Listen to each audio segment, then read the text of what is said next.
Assalamu alaikum wa rahmatullahi wa barakatuh. This is me, Aiza Umar. I hope you all are well, inshallah. Surah Al-Baqarah, ayat number 36. فَأَضَلَّهُمَا الشَّيْطَانُ عَنْهَا فَأَخْرَجَهُمَا مِمَّا كَانَ فِيهِ. تو شیطان نے ان دونوں کو پھسلایا اور وہاں سے نکلوا دیا جہاں پہ وہ رہ رہے تھے۔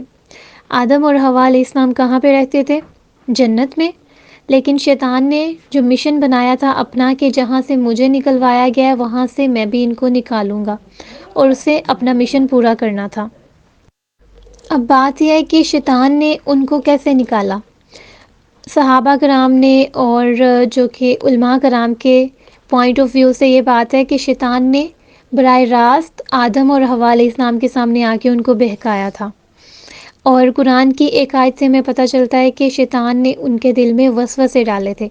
شیطان دیکھیں، آپ کا ہاتھ پکڑ کے کوئی گناہ آپ سے نہیں کروا سکتا، وہ دل میں وسوسات ڈالتا ہے، خیالات ڈالتا ہے، اور جو انسان اس کے وسوسوں کو اور خیالات کو ایکسیپٹ کر لیتے ہیں وہ اس کی چال میں آ جاتے ہیں، لیکن جو اس کو جھٹلا دیتے ہیں، اس وقت تعوذ پڑھ لیتے ہیں، شیطان کا خیال سمجھ کے اللہ تعالیٰ کی پناہ میں آتے ہیں، تو ایسے لوگوں کے اوپر شیطان کا وار نہیں چلتا۔ لیکن آدم علیہ السلام کو ابھی شیطان کی دشمنی کا اتنا اندازہ نہیں تھا، اس لیے وہ پھسل گئے۔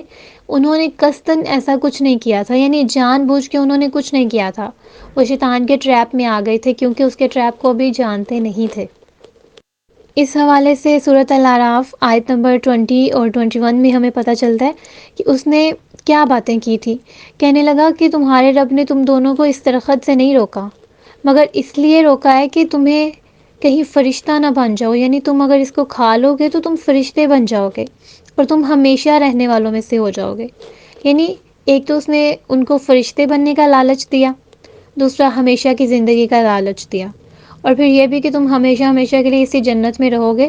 یعنی اس نے اس کے اپوزٹ یہ خیال ڈالا کہ کہیں تمہیں جنت سے نکال نہ دیا جائے اور تم انسان ہو اور ہو سکتا ہے کہ تمہیں موت بھی آ جائے، تو اس طرح کی لالچ اس نے دلائے، اور آگے سے قسمیں بھی کھائیں کہ بلا شبہ میں تم دونوں کے لیے خیر خواہ ہوں، تم دونوں کا دوست ہوں۔ اچھا، ہمارے معاشرے میں ایک اور کانسیپٹ پایا جاتا ہے کہ عورت نے جنت سے نکلوا دیا، یعنی آدم علیہ السلام کو حوا علیہ السلام نے جنت سے نکلوا دیا۔ اب بات یہ ہے کہ حوا علیہ السلام کس طرح سے آدم کو جنت سے نکلوا سکتی ہیں؟ کیا انہوں نے کہا تھا کہ آؤ اس درخت کا پھل کھاتے ہیں، یا شیطان نے کہا تھا؟ یا پھر قرآن کی کوئی آیت ہے اس حوالے سے کہ حوا علیہ السلام نے شیطان کو بہکایا؟ ہمارے معاشرے میں اتنے غلط کانسیپٹس پائے جاتے ہیں کہ جن کی کوئی حقیقت ہے ہی نہیں۔ قرآن جب کہتا ہے کہ شیطان نے بہکایا، شیطان نے پھسلوایا، شیطان نے نکلوایا، تو ہمیں عورت میں اور شیطان میں ڈفرینس تو رکھنا چاہیے نا پھر۔ اور اللہ تعالیٰ نے تو آدم علیہ السلام کے بارے میں کہا نا، سورۃ طٰہٰ آیت نمبر 115 میں کیا آتا ہے کہ اس سے پہلے ہم نے آدم کو تاکید کی تھی، وَلَقَدْ عَهِدْنَا انی آدم من قبل فنسیا، پس وہ بھول گیا، یعنی آدم کو ہم نے تاکید کی تھی لیکن وہ بھول گیا۔ وَلَمْ نَجِدْ لَهُ عَزْمًا، اور ہم نے اس میں ارادے کی پختگی نہیں پائی، یعنی آدم علیہ السلام نے جو ارادہ کیا تھا کہ ٹھیک ہے میں اس درخت کے پاس نہیں جاؤں گا، وہ اپنے ارادے میں پختہ نہیں نکلے، چاہے ان سے غلطی ہوئی ہے، انہوں نے قصداً ایسا جان بوجھ کے نہیں کیا، لیکن غلطی تو غلطی ہے نا، آدم علیہ السلام بھولے تو تھے نا، اور بھولنے کی وجہ سے ہی انہوں نے اس درخت کا پھل کھایا تھا۔ یوں شیطان نے پھر کیا کیا؟ انہیں جنت سے دنیا کی بدبختیوں کی طرف نکلوا دیا، اطاعت سے نافرمانی کی طرف نکلوا دیا۔ شیطان نے وہی وار کیا، کشش دلائی، اس نے گناہ کو خوبصورت کر کے دکھایا، گناہ کی طرف ترغیب دلائی، اور دوست بن کے آیا، یعنی روپ بدلتا ہے نا۔ انسانوں بھی اس طرح کے دوست ہوتے ہیں، ہوتے تو وہ انسان ہے لیکن انسانی شیطان ہوتے ہیں۔ آپ کے دوست ہوتے ہیں بظاہر، لیکن آپ کے پیٹھ میں چھڑا کھونپتے ہیں، بظاہر آپ کے بہت اچھے فرینڈز ہوتے ہیں، لیکن حقیقت معلوم ہونے پر پتہ چلتا ہے کہ سب سے برے دشمن وہی تھے۔ اسی طرح شیطان نے کیا، پہلے دوست کے روپ میں آیا، لیکن دوست کے روپ میں وہ کیا کر رہا تھا؟ اپنی دشمنی نبھا رہا تھا، بہکا رہا تھا، کیونکہ اس نے جنت سے نکلوانا تھا اور اس نے اپنا کام کیا۔ انسان کے بھٹکنے کا آغاز یہاں سے ہی ہوتا ہے، جب وہ شیطان کے بہکاوے میں آ جاتا ہے اور پھر وہ حد پار کرتا ہے۔ اللہ تعالیٰ نے انسانوں کے لیے کچھ حدود مقرر کی ہیں۔ جب انسان ان حدود کو پار کر جاتا ہے، ان کو پھلانگتا ہے اور ان میں رہنے کی کوشش نہیں کرتا، تو شیطان باہر ہی اس کا استقبال کرنے کے لیے کھڑا ہوتا ہے کہ میں تو پہلے ہی تمہارے انتظار میں ہوں، آ جاؤ۔ انسان کس طرح سے ٹریپ ہوتے ہیں؟ جب انہیں دنیا میں کچھ چاہیے ہوتا ہے، مزید نعمتیں چاہیے ہوتی ہیں، مزید مال چاہیے ہوتا ہے، اسے لوگوں میں مقام چاہیے ہوتا ہے، اسے رعب اور دبدبہ چاہیے ہوتا ہے، تو وہ شیطان کے ٹریپ میں بہت آسانی سے آ جاتا ہے، خاص طور پہ جب انسان مزید لالچی بھی ہو جاتا ہے۔ اگر انسان راضی ہونا سیکھ لے، اللہ تعالیٰ کی جتنی نعمتیں اس کے پاس موجود ہیں ان پہ شکر کرنا سیکھ لے، تو اللہ سبحانہ و تعالیٰ تو ویسے ہی اسے بہت نوازیں گے۔ لیکن انسان ہمیشہ کی طرح جلد باز ہے، جلد بازی کرتا ہے، صبر نہیں کرتا، اور اسی وجہ سے وہ شیطان کے پاس چلا جاتا ہے، آسانی کے ساتھ شیطان کا مہرہ بن جاتا ہے۔ پھر اللہ تعالیٰ نے کیا کہا؟ وَقُلْنَا اهْبِطُوا بَعْضُكُمْ لِبَعْضٍ عَدُوٌّ، اب یہاں سے اتر جاؤ، تم ایک دوسرے کے لیے دشمن بن گئے ہو، اب یہاں پہ تمہاری کوئی جگہ نہیں ہے، شیطان بھی نکلے یہاں سے اور انسان بھی نکلے یہاں سے۔ ابلیس اور ابلیس کی اولاد، آدم اور آدم کی اولاد، یہ سب ایک دوسرے کے دشمن ہیں۔ اور دشمن کیا کرتا ہے؟ وہ ہمیشہ اپنے دشمن کو نقصان پہنچانے کی کوشش کرتا ہے، اس کو ہر بلائی سے محروم رکھتا ہے، اس کے پیچھے پڑا رہتا ہے، کوشش کرتا ہے کہ یہ کوئی بھی نیکی نہ کر سکے اور گناہوں پہ گناہ کرتا جائے۔ اللہ تعالیٰ نے بنی آدم کو شیطان کی دشمنی سے ڈرایا ہے۔ ان الشیطان لکم عدو فاتخذوہ عدو، شیطان تمہارا دشمن ہے، تم اسے دشمن بنا کے رکھو، اگر وہ تمہارا دشمن ہے تو تم بھی اس کے دشمن بن جاؤ۔ اور بلا شبہ جو شیطان ہے وہ انسانوں کو کس کی طرف لے کے جاتا ہے؟ آگ کی طرف۔ اور وہ آگ کون سی ہے؟ بھڑکتی ہوئی آگ، جس کا عذاب دیا جائے گا۔ ایک اور جگہ پہ قرآن میں اللہ سبحانہ و تعالیٰ کیا کہتے ہیں؟ افتتخذونہ ذریتہ اولیاء من دونی، یعنی تم شیطان کو اپنا دوست بناتے ہو میرے سوا، وہم لکم عدو، اور وہ تمہارا دشمن ہے۔ یعنی جس کو دوست بنانا چاہیے وہ اللہ سبحانہ و تعالیٰ کی ذات ہے، لیکن انسان اس کے برعکس شیطان کو اپنا دشمن بناتا ہے، اپنا دوست بناتا ہے، حالانکہ وہ دشمن ہے۔ ایک حدیث میں آتا ہے کہ شیطان دل میں کس طرح سے وسوسے ڈالتے ہیں، یہ اس کی بہترین اگزامپل ہے جو میں آپ کو بھی دینے لگی ہوں۔ نبی کریم صلی اللہ علیہ وسلم نے فرمایا، تم میں سے کسی کے پاس شیطان آتا ہے اور تمہارے دل میں پہلے تو یہ سوال پیدا کرتا ہے کہ فلاں چیز کس نے پیدا کی، پھر اس کے بعد فلاں چیز کس نے پیدا کی، اور یہاں تک کرتے کرتے بات اتنی پہنچ جاتی ہے کہ وہ کہتے ہیں کہ پھر تمہارے رب کو کس نے پیدا کیا، یعنی یہ اللہ تعالیٰ نے پیدا کیا، فلاں اللہ تعالیٰ نے پیدا کیا، فلاں اللہ تعالیٰ نے پیدا کیا، تو پھر اللہ تعالیٰ کو خود کس نے پیدا کیا۔ تو جب بھی کسی بھی ایسے وسوسے کا خیال ہو، اندیشہ ہو، تو چاہیے کہ اللہ تعالیٰ سے پناہ مانگو اور شیطانی خیال کو چھوڑ دو۔ یہ بخاری کی حدیث ہے، یعنی میں نے آپ کے سامنے تھوڑا سا ایکسپلین مزید کیا تو آپ اس کو مفہوم کہہ سکتے ہیں۔ اسی طرح سیدنا انس رضی اللہ تعالیٰ عنہ سے روایت ہے کہ نبی کریم صلی اللہ علیہ وسلم کے ساتھ آپ صلی اللہ علیہ وسلم کی ازواج مطہرات میں سے ایک بیوی تھی کہ آپ صلی اللہ علیہ وسلم کے پاس سے ایک آدمی گزرا تو آپ نے اسے واپس بلایا، آواز دی اور اسے بلایا، اور جب وہ آیا تو فرمایا کہ فلاں یہ میری فلاں بیوی ہے، یعنی اے شخص یہ میری فلاں بیوی ہے، اپنی بیوی کا نام بتایا۔ تو اس نے عرض کیا کہ اللہ کے رسول میں کون ہوتا ہوں کہ ایسا گمان کروں، اور نہ ہی میں نے آپ صلی اللہ علیہ وسلم کے بارے میں ایسا گمان کیا ہے۔ تو آپ صلی اللہ علیہ وسلم نے فرمایا کہ شیطان انسان کی رگوں میں خون کی طرح دوڑتا ہے۔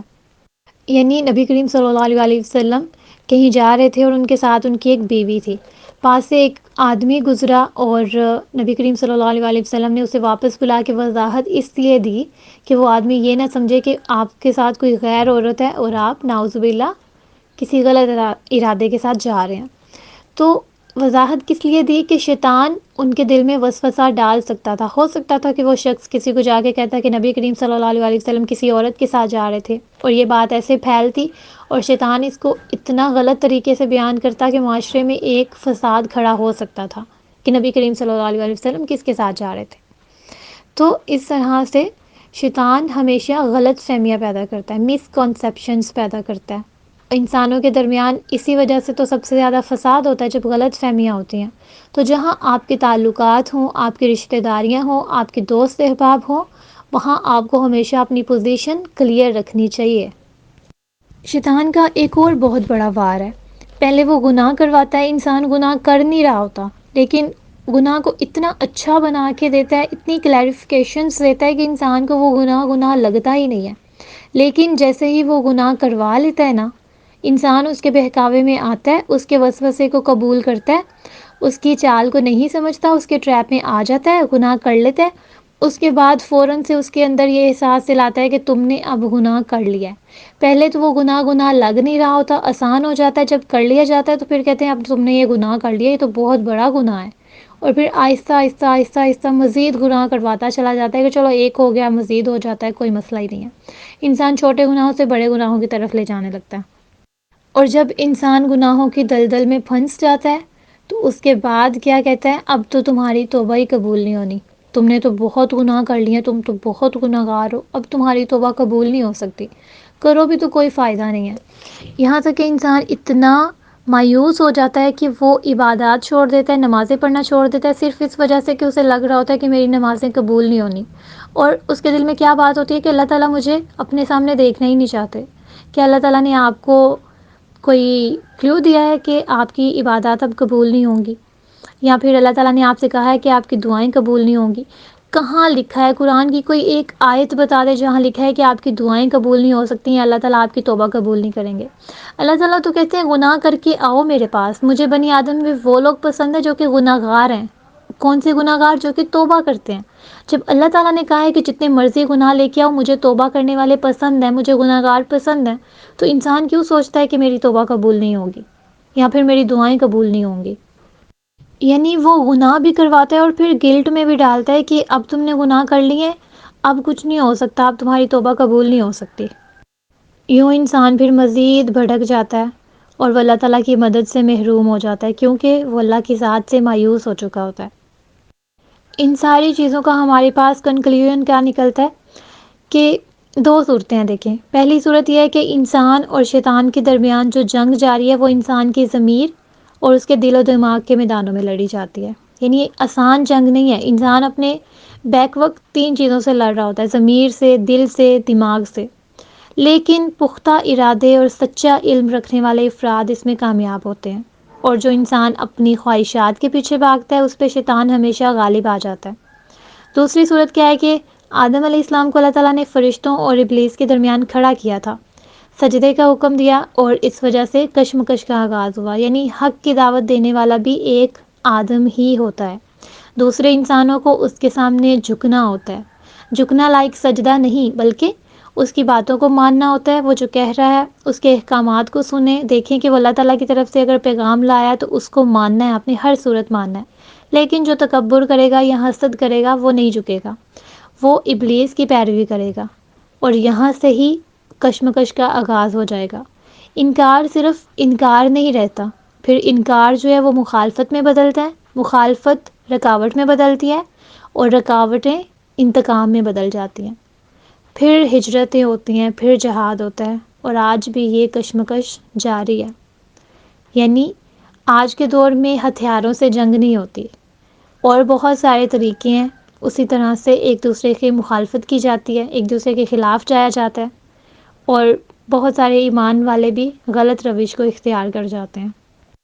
وَلَكُمْ فِي الْأَرْضِ مُسْتَقَرٌّ وَمَتَاعٌ إِلَىٰ حِينٍ، اور تمہارے لیے زمین میں ٹھہرنا ہے، وہاں تمہارے لیے فائدہ ہے. اللہ تعالیٰ نے زمین انسانوں کے لیے ہی بنائی تھی، انسان کو زمین پر ہی آنا تھا. لیکن شیطان نے کیا کہا؟ یہ پھل کھا لو تو تم ہمیشہ جنت میں رہو گے. لیکن اس نے آدم علیہ السلام کو اسی زمین کی طرف دھکیل دیا جہاں پہ ان کو جانا ہی تھا بالآخر. لیکن وہ کس طرح سے انسان کو اس نے بھیجا؟ نافرمانی کروا کے، اللہ تعالیٰ کی اطاعت سے دور کر کے. پہلا وار اس نے جنت میں ہی کر دیا، زمین پہ آنے کا موقع ہی نہیں دیا. تو اللہ سبحانہ و تعالیٰ نے زمین ویسے بھی انسان کے لیے ہی بنائی تھی. اللہ تعالیٰ نے ایسا نہیں ہے کہ آدم علیہ السلام کو ان کی غلطی کرنے کی وجہ سے ہی زمین پر بھیجا، نہیں، بلکہ اللہ تعالیٰ نے سب سے پہلے فرشتوں کو کیا کہا تھا کہ میں زمین میں ایک خلیفہ بنانے لگا ہوں۔ یہاں سے پتہ چلتا ہے کہ زمین پہلے سے ہی انسانوں کے لیے تیار کی گئی تھی۔ تو اللہ سبحانہ و تعالیٰ نے یہاں انسانوں کے لیے بہت سارے فائدے رکھے ہیں، لیکن جنت میں اب کون جائے گا؟ وہی جس نے اس دنیا کا استعمال اپنی آخرت کو سنوارنے کے لیے کیا۔ جس انسان نے دنیا میں آ کے صرف دنیا کے لیے فائدے اٹھانے چاہے وہ جنت میں نہیں جا سکتا۔